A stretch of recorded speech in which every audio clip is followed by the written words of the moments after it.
It's School Choice Week in Nebraska and across the country. More than 5,000 events are taking place this week to celebrate education reform. It's going to be the largest series of education events in American history. Andrew Campanella is the president of National School Choice Week and joins us this morning from New York City. Hi, Andrew. Hi, thanks so much for having me. Of course. So what is National School Choice Week anyway? National School Choice Week is a series of 5,500 events, and the goal of School Choice Week is to let parents know that they do have options for their children in terms of where to send them to school, and that if they want to start looking for a new school for their child, they need to start right now this month. It's also an opportunity for parents who feel they don't have options, they're not provided with enough opportunity, to stand up and demand that state leaders take action.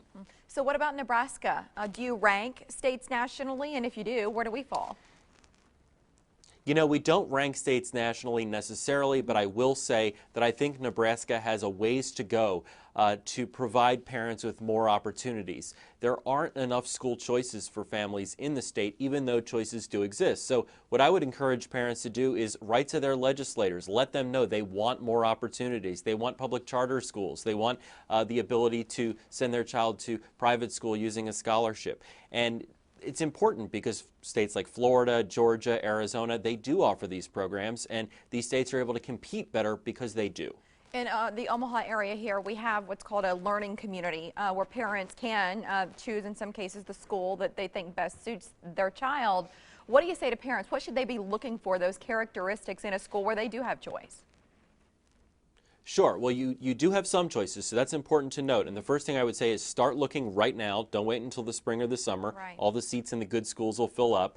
Make a list of attributes, what you wish to see in an ideal school for your child, whether it's small class sizes, student performance in certain areas, certain instructional techniques. Then make a list of schools that meet that criteria. Visit the schools. Talk to teachers, talk to principals, ask lots of questions. Remember, you are the consumer. And then talk to other parents, find out how that school is engaging with parents. And most importantly, talk to your child. Find out what your child's interests are and also what their apprehensions are when it comes to going to a school.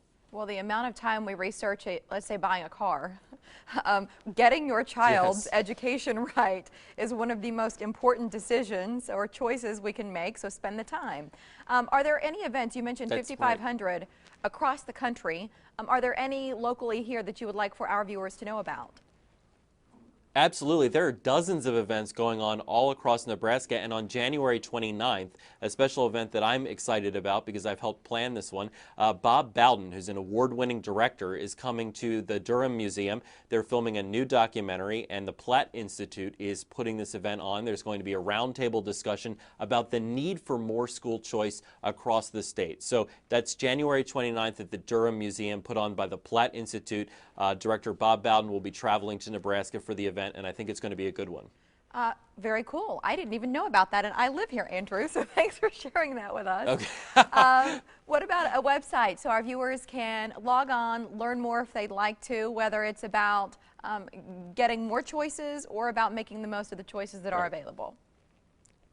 You can go to schoolchoiceweek.com and you can look at events near you. You can also look at our Tips for Parents section under Resources. That provides you with a primer on what I talked about earlier in how to find a school for your child, how to start this research process. And we also have information about what you can do to get involved if you feel you don't have enough choices.